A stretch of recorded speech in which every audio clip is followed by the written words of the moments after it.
Hello TGT PGT lovers, कैसे हैं आप सभी। उम्मीद करती हूँ आप सभी बहुत अच्छे होंगे और अच्छे से अपना ख्याल रख रहे होंगे।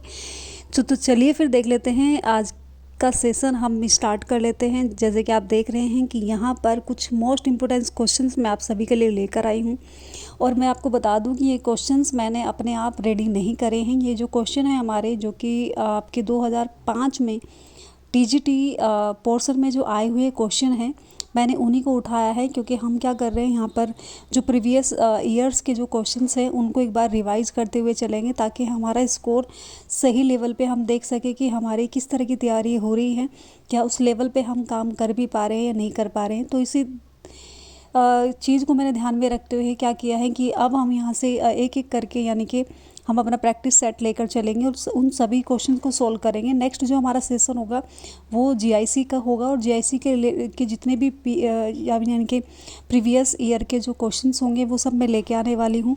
तो उम्मीद करती हूँ आप सभी उस वीडियो को ज़रूर देखेंगे। और चलिए फिर आज इसका सेशन स्टार्ट कर लेते हैं। पहला क्वेश्चन हमारे सामने यहाँ पर दिख रहा है, और स्टार्ट करने से पहले जो भी नए जुड़ रहे हैं वो चैनल को सब्सक्राइब जरूर कर लेंगे। पहला क्वेश्चन हमारे सामने है कि lyrical ballads was written by Coleridge and, किस मतलब कोलरिज के साथ साथ कौन है, ये हम सभी को पता है। ये सिंपल सा क्वेश्चन है और आप इसको उड़ा देंगे, है ना। तो इसका आंसर क्या हो जाएगा, आपका वर्ड्सवर्थ हो जाएगा। ठीक है, तो सीधा सीधा ही मैं क्वेश्चन का आंसर ले लेती हूँ, क्योंकि यहाँ पे इसको पढ़ने से कोई फ़ायदा नहीं है। तो हमारा आंसर हो जाएगा वर्ड्सवर्थ। ठीक है, तो लेकिन कुछ थोड़ी सी इन्फॉर्मेशन भी दे देती हूँ मैं, कि अगर हम बात करें इसका जो फर्स्ट एडिशन आया था, जो कि लिरिकल बैलाड्स का था, वो आपका 1798 में आया था, विद जिसमें कि आपका 23 पोएम्स थी। 4 इसमें कॉलेज की थी और 19 आपकी किसकी थी, वर्ड्सवर्थ की थी। इसके बाद जो सेकंड एडिशन हमें देखने को मिलता है वो आपका 1800 में आया है। और अगर हम बात करें यहाँ पे जो विद प्रीफेस इसमें ऐड किया गया था, और थर्ड एडिशन आपका आया है 1802 में, जिसमें कि अगर हम बात करें इसमें preface was expanded and the क्या हो जाएगा था, यहाँ पे जोड़ा गया था इसमें पोइटिक डिक्शन। ठीक है, इसमें पोइटिक डिक्शन को ऐड किया गया था। और जो आपका फोर्थ एडिशन था वो कब आया था, 1805 में आया था। तो ये डिटेल्स भी आप इसको नोट करते हुए चले, नोट डाउन कर सकते हैं। और जैसे कि हम तैयारी कर भी रहे हैं, तो मुझे पता है आप सभी का पहले से नोट्स होंगे आपके पास, लेकिन फिर भी इसको एक बार रिवाइज करते हुए ज़रूर चलेंगे हम। नेक्स्ट क्वेश्चन हमारे सामने है कि Wordsworth compose some of his यानी कि finest poems during the years. अगर हम बात करें कि जो वर्ड्सवर्थ है उन्होंने जो कंपोज की है सम ऑफ हिज फाइनेस्ट, यानी कि फिनिश्ड अगर हम बात करते हैं, जो कि उनकी पोएम है जो ड्यूरिंग द ईयर्स, किस ईयर में चली है, तो किस ईयर से उन्होंने स्टार्ट किया है, मतलब ये पूछा जा रहा है यहाँ पे। तो क्या है, 1798 से लेकर 99, या फिर 17 यानी कि 1778 से लेके 79, या फिर आपके सामने यहाँ पे 1788 से लेके 98, या फिर 1768 से लेके, ये तो हो ही नहीं सकता। नॉर्मली अगर हम बात करें सीधा सीधा, इसका जो आंसर हो जाएगा हमारा यहाँ पर आपका क्या हो जाएगा, 1798 से आपका 99 की बात करें, जिसमें कि आपका लिरिकल बैलाड भी आया था, जो कि आपका 1798 में आया था। और अगर हम बात करें जो अदर पोएम्स इनमें आपको देखने को मिलती हैं, जो कि ठीक है उस समय ही, यानी कि जो लिखी गई थी, अगर हम बात करें lines written a few miles above Tintern Abbey की हम बात करें, जो कि हमारा उसमें भी था, ऐड था हमारा, यानी कि लिरिकल बैलाड में इसको ऐड किया गया था। द थोर्न इसमें देखें हम, और इसके साथ साथ यहाँ पे द टेबल्स टर्न की बात करें, तो टेबल टर्न्स भी इसमें आपको कब आया है, 1798 में आया है। उसके बाद 1799 की अगर हम बात करें, जो कि आपकी लूसी पोएम्स ऐड की गई हैं, जिसमें अगर हम बात करें लूसी ग्रे भी इसमें आपको देखने को मिलती है, जो कि लूसी ग्रे पोएम आपके सामने देखने को मिलती है। द 2 अप्रैल्स आई आपको देखने को मिलते हैं, जहाँ पर अगर हम बात करें, जो कि जर्मनी में उस समय यानी कि एकांतवास में उन्होंने इनको लिखने का प्रयास किया है। ठीक है, तो ये कुछ पोएम्स हमें वहाँ पे देखने को मिलती है, जो कि विलियम वर्ड्सवर्थ की है। ठीक है, तो आई होप ये क्वेश्चंस आपने देख लिया होगा और इसको नोट डाउन भी कर लिया होगा। तो ये मोस्ट इम्पोर्टेंट क्वेश्चन हैं, इन सभी को आप ज़रूर देखते हुए चले और ये देखें कि हमारा किस तरीके का क्वेश्चन पूछे जा रहे हैं। ठीक है, नेक्स्ट क्वेश्चन है कि the dark lady appear in the sonnets of. अगर हम बात करें डार्क लेडी किस सोनेट में अपेयर होती है, तो ये हम सभी जानते हैं इसका आंसर। तो डेफिनेटली आंसर हो जाएगा हमारा क्या, विलियम शेक्सपियर। तो विलियम शेक्सपियर की अगर हम बात करें, कितने यहाँ पर अगर बात करें कि कितने जो कि आपकी कलेक्शन अगर हम देखें तो यहाँ पर 154 सोनेट उन्होंने लिखे हैं जो कि पब्लिश हुए थे आपके कब 1609 में पब्लिश किए गए थे। और अगर हम प्राइमरली एड्रेस की बात करें तो किनको एड्रेस किया गया, मेन रूप से अगर हम बात करें 2 कैरेक्टर्स को उन्होंने किया है। जैसे कि अगर हम फेयर यूथ की बात करें तो 1 से लेके अगर हम बात करें 126 से तक आपके जो सोनेट्स हैं वो उनको डेडिकेट किए हैं। और उसके बाद अगर हम बात करें 127 से लेके 152 से तक वो डार्क लेडी को उन्होंने डेडिकेट किए हैं। और अगर हम बात करें लास्ट में अगर हम बात करें यहाँ पर अगर हम बात करें 153 से लेकर 154 तक जो कि 2 आपके सोनेट हैं वो उन्होंने क्या कर रखे हैं। अगर हम बात करें यहाँ पे मैथोलॉजिकल है जो हम कहें क्यूपिड जो अगर है उसको उन्होंने डेडिकेट किया है, मतलब ऐसा माना जाता है लव ऑफ क्यूपिड, ठीक है, लव के देवता को उन्होंने समर्पित किए हैं, ठीक है। हालांकि अगर देखा जाए तो उन्होंने लास्ट ये सभी जो एक आपके किसको डार्क लेडी को ही लास्ट वाले सारे मतलब समर्पित किए हैं। लेकिन जो 2 है आपके वो लास्ट वाले वो क्यूपिड यानी कि लव ऑफ गॉड को उन्होंने डेडिकेट किए हैं, ठीक है। ऐसा कुछ मानते हैं, कुछ ऐसा भी मानते हैं कि डार्क लेडी को ही किया था। नेक्स्ट क्वेश्चन हमारे सामने है कि which is not Shakespeare's drama इनमें से कौन सा ऐसा ड्रामा है जो कि विलियम शेक्सपियर ने नहीं लिखा है, ठीक है। तो टाइटस एंडोनिक्स ये तो उन्होंने लिखा है, एडवर्ड द सेकंड इस पर सोचना पड़ेगा, एंड हेमलेट और जो रिचार्ड थर्ड ये सब आपको देखने को मिलता है। लेकिन जो बी आंसर है हमारा एडवर्ड द सेकंड की बात करें अगर हम तो ये उन्होंने नहीं लिखा है। तो सवाल उठता है कि ये किसने लिखा है, तो सवाल का जवाब भी हम दे देते हैं यहाँ पर। ये किसने लिखा है, ये थे आपके जो बहुत आपकी अगर हम बात करें काफ़ी फेमस आपके जो राइटर रहे हैं जो कि एलिजाबेथन एरा से ही है वो भी, और वो उन्होंने लिखा है यानी कि जो क्रिस्टोफर मार्लोव है उन्होंने इसको लिखा है, ठीक है। तो ये उन्होंने लिखा था जो कि हिस्टोरिकली अगर हम बात करें जो कि ट्रेजेडी है जिसमें उन्होंने दिखाया गया है एडवर्ड सेकंड जो किंग है आपके इंग्लैंड से हैं और उनका इसमें फॉल दिखाया गया है यानी कि उनका पतन दिखाया गया है, ठीक है। और ये कब उन्होंने लिखा है अगर हम बात करें यहाँ पर तो ये डेट है, इसको भी आप देख लेना 1592 के टाइम पे उन्होंने लिखा है। और 1593 में उन्होंने क्या किया गया इसको पब्लिश वगैरह कराया होगा। तो ये आपके क्रिस्टोफर मार्लोव थे। और अगर मैं इम्पोर्टेंट बात बताऊँ इसके बारे में तो जो मतलब अगर हम बात करें 29 साल की एज में इनकी डेथ हो गई थी। और ये भी इनका भी मतलब कहते हैं कि मर्डर हुआ था जो कि छुरा घोंप के इनका मर्डर कर दिया गया था, ठीक है। चलिए फिर नेक्स्ट क्वेश्चन की बात करें कि Galsworthy began his literary career as, उनका जो लिटरेरी करियर था जो कि हमारे प्यारे गाल्सवर्दी हैं, ठीक है। तो अगर हम बात करें जॉन गाल्सवर्दी इन्होंने कब किस चीज़ से स्टार्ट किया था, एज ए नॉवेलिस्ट इन्होंने अपना करियर स्टार्ट किया था, ठीक है। और इनका जो फर्स्ट नॉवल था वो आपका अगर हम बात करें जैकलिन के नाम से यानी कि, ठीक है, जो कि जोसेलिन की बात करें हम जो कि पब्लिश किया था 1898 में जो कि आपकी मॉडर्न एज के यहाँ पर अगर हम बात करें ऑथर हैं। और यहाँ पर इन्होंने अपने सीडियोनियम नेम जो कि आपका निक नेम के से इन्होंने इसको क्या किया था पब्लिश कराया था जो कि जॉन सिंह जॉन के नाम से, ठीक है। तो यहाँ पर इनको एक कलेक्शन में यानी कि किया गया था पब्लिश किया गया था ऑफ स्टोरीज सीरीज, ठीक है, यानी कि शॉर्ट स्टोरीज़ की सीरीज़ में फ्रॉम द 4 विंड इन। ये कब आया था आपका यानी कि अगर हम बात करें 1897 में, ठीक है, जो कि ये पब्लिश किया गया था। ये इनका फुल अगर हम बात करें फर्स्ट फुल लेंथ आपका फिक्शन वर्क था इनका पूरा, तो ये फर्स्ट था। और अगर हम बात करें यहाँ पे लेटर बाद में इन्होंने अगर हम बात करें जो कि लिया गया था जो कि द इजलैंड आपका यानी कि फेरिफिसिस जो कि 1904 में जो कि इनकी फर्स्ट इम्पोर्टेंट वर्क में गिना जाता है, ठीक है। तो ये इनके कुछ मतलब इम्पोर्टेंट फैक्ट है जो मैंने आपको बताए हैं, इनको आप ज़रूर ध्यान रखेंगे। एंड अब हम देख लेते हैं नेक्स्ट क्वेश्चन,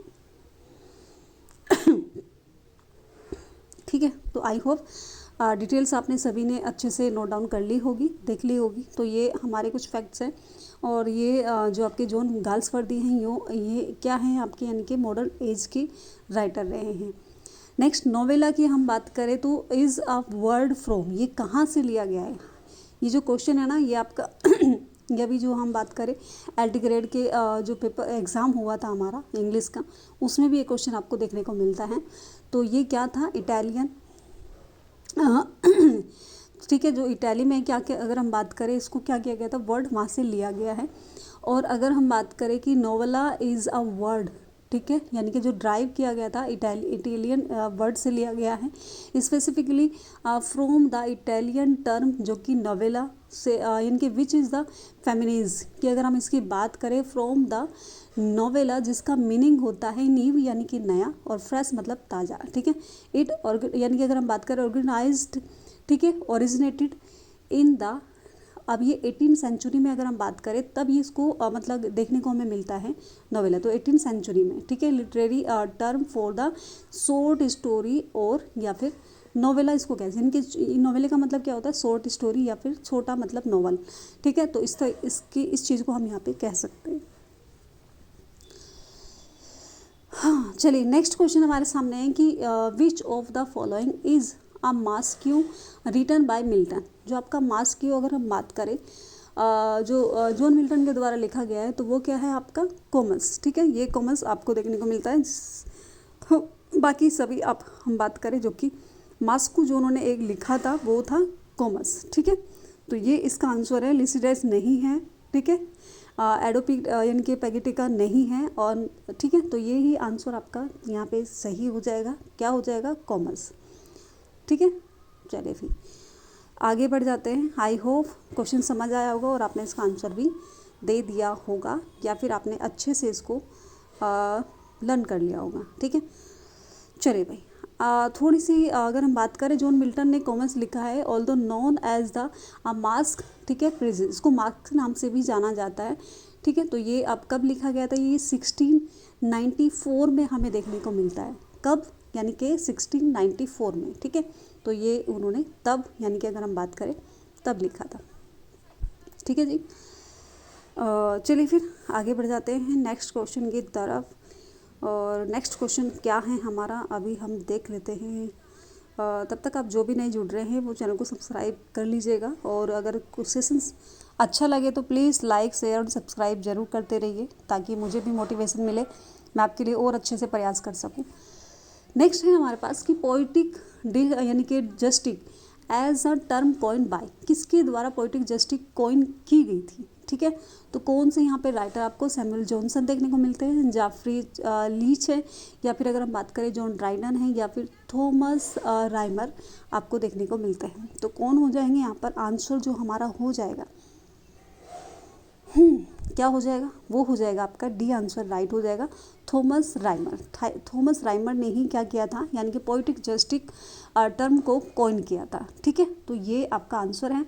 एंड इसमें कुछ जो कि आपके फैक्ट है वो भी मैं आपको बता दूँ। इस फैक्ट क्या है इसमें, कि अगर हम बात करें कि पोइटिक जस्टिक होता क्या है, ठीक है। तो पोइटिक जस्टिक वो होता है कि जैसे बोलते हैं कि अच्छे के साथ अच्छा होता है, यानी कि अगर आप अच्छा करोगे तो आपको अच्छा फल मिलेगा, और अगर आप बुरा करोगे तो बुरा फल आपको देखने को मिलता है। तो वो पोइटिक जस्टिक होता है जो, यानी कि जो उसमें डाला जाता है, यानी कि ठीक है, किसी यानी कि कहानी में उस चीज़ को पिरोया जाता है और बताया जाता है, ठीक है। तो यहाँ पे कुछ ये टर्म के बारे में लिखा हुआ है, जो कि 17वीं सेंचुरी में अगर हम बात करें, इंग्लिश क्रिटिक जो कि आपके हिस्टोरियन, अगर हिस्टोरियन भी रहे हैं ये थॉमस राइमर, ठीक है। तो ही इन्होंने इंट्रोड्यूस किया था phrase in his work the, ठीक है। इन्होंने एक वर्क है आपका अपनी ट्रेजिडीज़ में इन्होंने द क्या है, लास्ट एज कंसिडर्ड, ठीक है, एंड एग्जामिन्ड, ठीक है, जो कि 1678 में इन्होंने इसको यूज किया। Describe the literary device where, जिसे मैंने अभी बताया, वर्चू इज़ द, यानी कि रिवार्डेड, अगर अच्छा करेंगे तो अच्छा मिलेगा, ठीक है। और इसके बाद अगर वाइज इज़ पनिश्ड, अगर आप बुरा करोगे तो आपको पनिश्ड किया जाएगा, यानी कि आपको बुरा फल उसको देखने को मिलेगा उसमें। तो ये आपका पोइटिक जस्टिस होता है, ठीक है भाई। आई होप ये समझ आ गया होगा, और मैंने समझाने की कोशिश की है, ठीक है भाई। तो चलिए फिर आगे बढ़ जाते हैं। आगे क्वेश्चन हमारा क्या है,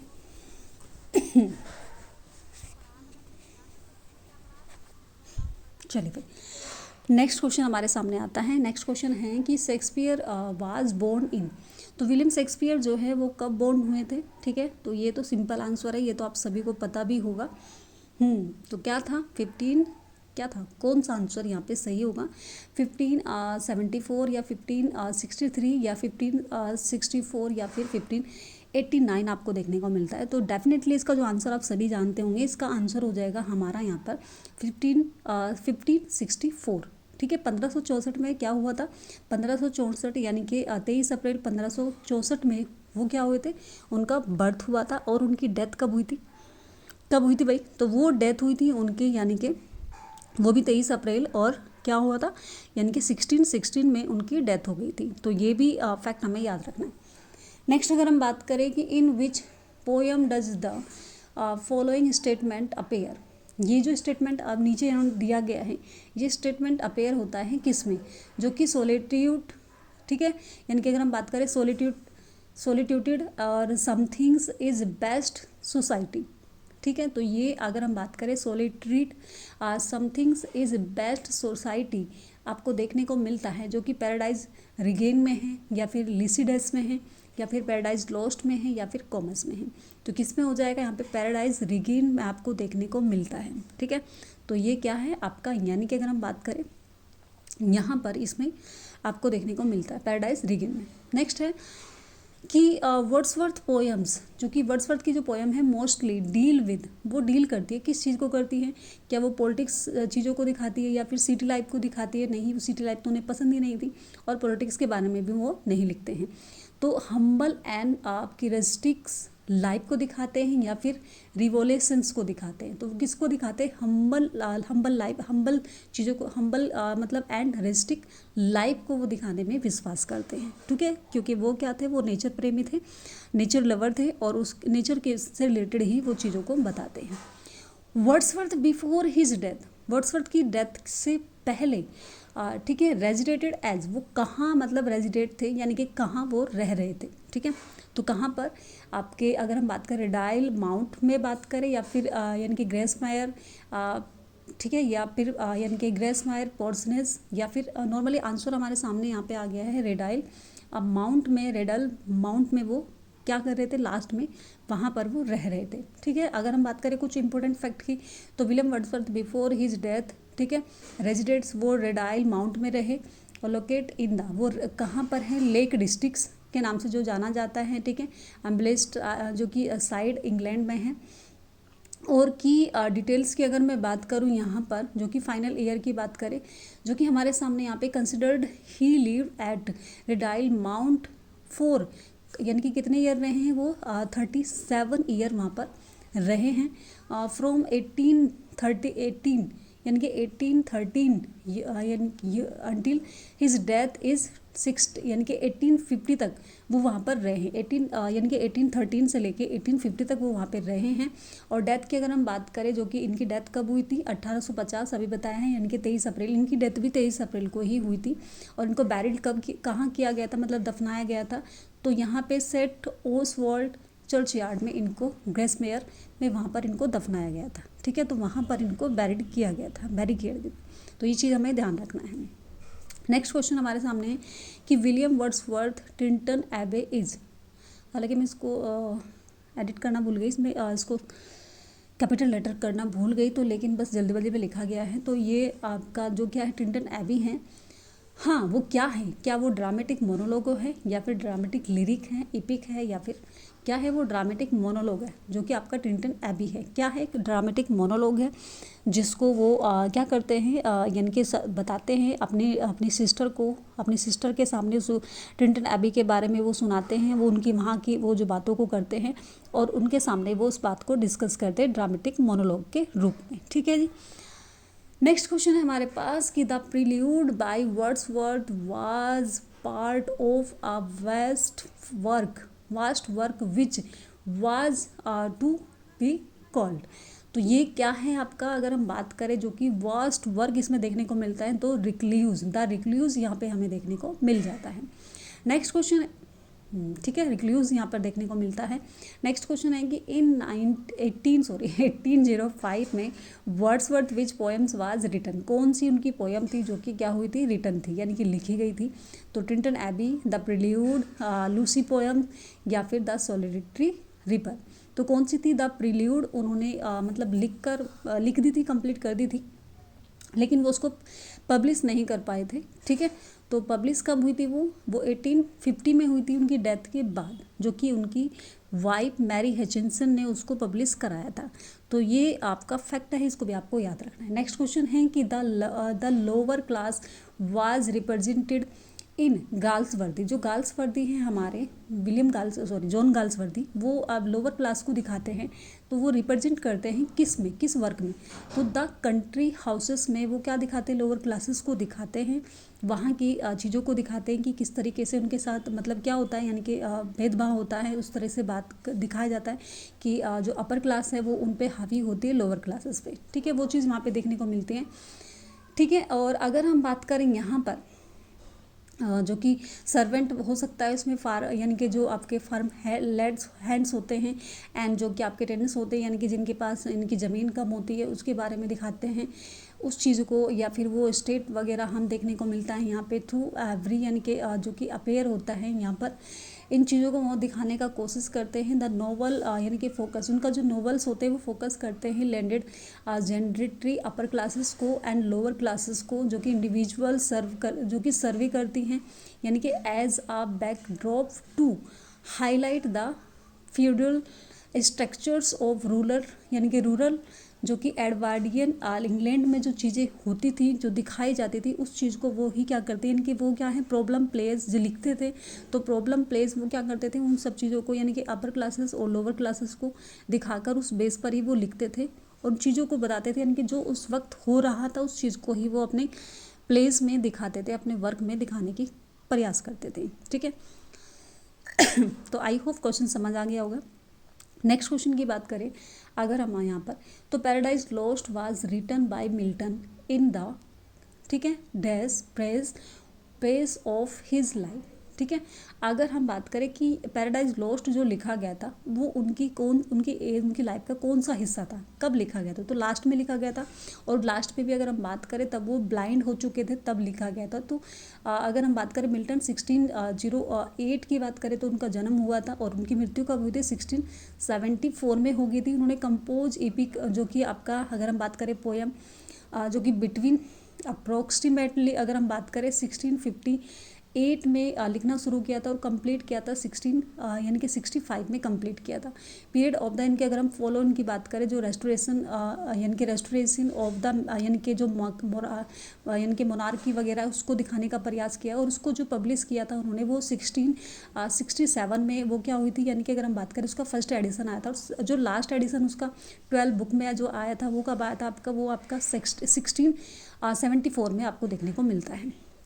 नेक्स्ट क्वेश्चन है कि शेक्सपियर इन यानी कि embedded to one of the following sources for the subject matter of in is some place. अपने इस कुछ प्लेस में उन्होंने अगर हम बात करें कि वो जो यानी कि कुछ सोर्सेस जो उन्होंने लिया है, जो उनका यूज करके अपने उसमें उन्होंने प्लेस में अगर हम बात करें यूज किया है, तो वो कौन सी चीज़ें हैं, तो कौन सा कहाँ से मतलब उन्होंने सोर्स लिया है, तो वो क्या है आपका होलिसियर्ड यानी कि क्रॉनिकल की बात करें तो वो उस चीज़ को वहाँ पर लिया है। और तो यानी कि होलिसियर्ड्स क्रॉनिकल्स ऑफ द इंग्लैंड्स यानी कि स्कॉटलैंड एंड आयरलैंड के अकॉर्डिंग उन्होंने अगर हम बात करें जो कि 1587 ठीक है एडिशन में उन्होंने यानी इनके लिया है, जो कि प्राइमरी सोर्स उनका रहा है use for subject matter of the many of the. अगर हम बात करें हिस्टोरियन जो कि प्ले रहे हैं मैकबथ, जिसमें मैकबेथ भी है, किंग लियर है और सबलाइम्स हैं, एंड द आपका जो हिस्टोरियंस यानी कि जो हिस्टोरियन जो उनकी प्ले रहे हैं तो उनमें भी इनको यूज किया है। ठीक है, तो जैसे रिचार्ड सेकंड है और हेनरी 8 में इन सभी का यूज करने का उन्होंने कोशिश की है, मतलब उन्होंने वो सोर्सेस उठाए हैं और उसमें ऐड किए हैं। ठीक है, अपने उसमें। नेक्स्ट है कि on the morning of Christ यानी कि नेटिविटी इज़ तो ये जो वर्क है आपका जो कि आपके किसका है, जॉन मिल्टन का है। तो ये क्या है, एक सोनेट है, सोनेट के, और ये उनका बिल्कुल शुरुआती वर्क है अगर बात करें तो। ठीक है, स्टार्टिंग में जब उन्होंने लिखा था तो ये सोनेट के नाम से जाना जाता है। और अगर हम बात करें कुछ इंपॉर्टेंट फैक्ट की, तो मॉर्निंग ऑफ द यानी कि क्रिस्ट जो नेटिविटी जो आपको क्या करता है, यानी कि एक ode written by John Milton, और ये कब लिखा था इन्होंने 1620 9 में देखने को हमें मिलता है, जो कि पब्लिश करते हैं पोएम्स ऑफ द यानी कि मिस्टर जॉन मिल्टन, यानी कि पोएम में वो कलेक्ट करते हैं, ये इनके 1645 में वो उसको क्या करते हैं, ऐड करते हैं, ठीक है। और ये डिस्क्राइब करते हैं यहाँ पर, जो कि आपका अगर हम देखने को हमें मिल जाए यहाँ पर, तो ये कुछ फैक्ट है, इसमें आपको ध्यान रखना है, ठीक है, समझते हुए चलना। जो कि आपके क्रिस्ट यानी कि क्रिश्चियनिटी को अगर हम बात करें यहाँ पे दिखाता है, उनके उस चीज़ के बारे में उन्होंने यहाँ पर शो किया है अपनी पोएम के माध्यम से। चलिए भाई, आई होप आप नोट कर लिया होगा आपने, और ये कुछ फैक्ट है, इसमें आप देख लेना। और लास्ट क्वेश्चन अब हमारे सामने यहाँ पर देखने को मिल रहा है हमें, तो क्या है कि one of the following poets was nicknamed the lady of Christ by his followed, ठीक है, अंडर ग्रेजुएट्स। तो वो कौन से, अगर हम बात करें यहाँ पे करेक्ट नेम है, किसको लेडी क्रिस्ट इनके क्रिस्ट के नाम से जानते हैं, तो वो हमारे जॉन मिल्टन ही थे। उन्हीं को मतलब कहा जाता, क्योंकि उनके जो बाल थे वो लंबे थे, और वो बिल्कुल मतलब जैसे अगर हम बात करें लेडी क्रिस्ट की तरह थे, भूरे भूरे बाल थे उनके, बड़े सुंदर प्यारे से। तो उस तरीके से उनको बोल के मतलब इस चीज़ को कह के उनको संबोधित किया जाता था, ठीक है, लेडी क्रिस्टिस। तो ये कुछ क्वेश्चंस है, आई होप ये क्वेश्चंस आप सभी ने अच्छे से देखे होंगे। और ये मेरे क्वेश्चंस बनाए हुए बिल्कुल भी नहीं है, तो मैं आपको बता दूं, ये सारे के सारे क्वेश्चंस 2005 में जो हमारा एग्ज़ाम हुआ था टीजीटी का, यूपी टीजीटी का, उसमें से मैंने उठाए हुए हैं। तो ये क्वेश्चन इस तरीके से पूछे गए। फैक्ट में जो आपको ये जो फैक्ट मैंने बताए हैं, ये सब मैंने आपको यानी कि इनको रिसोर्स करके आपके सामने यहाँ पे लेके आई हूँ। आई होप ये सारे जो क्वेश्चंस हैं आप सभी के लिए हेल्पफुल रहे होंगे, और आपने देखा होगा कि आपकी कितनी तैयारी हो रही है, आपने इनको अच्छे से करा होगा, तो डेफिनेटली आपकी अच्छी तैयारी है। और इसी तरीके से मेहनत करते रहिए। अब नेक्स्ट क्वेश्चन जो मैं सीरीज़ लेके आऊँगी वो GIC के बेस पर होंगे, जो कि प्रीवियस क्वेश्चन होंगे हमारे। तो नेक्स्ट क्वेश्चन के लिए ज़रूर आप इंतज़ार कीजिएगा। जल्द ही मिलते हैं, कल या परसों मैं उन क्वेश्चंस को आपके सामने लेकर आने वाली हूँ। थैंक्स फॉर वॉचिंग एंड देखते रहिए, बने रहिए हमारे साथ।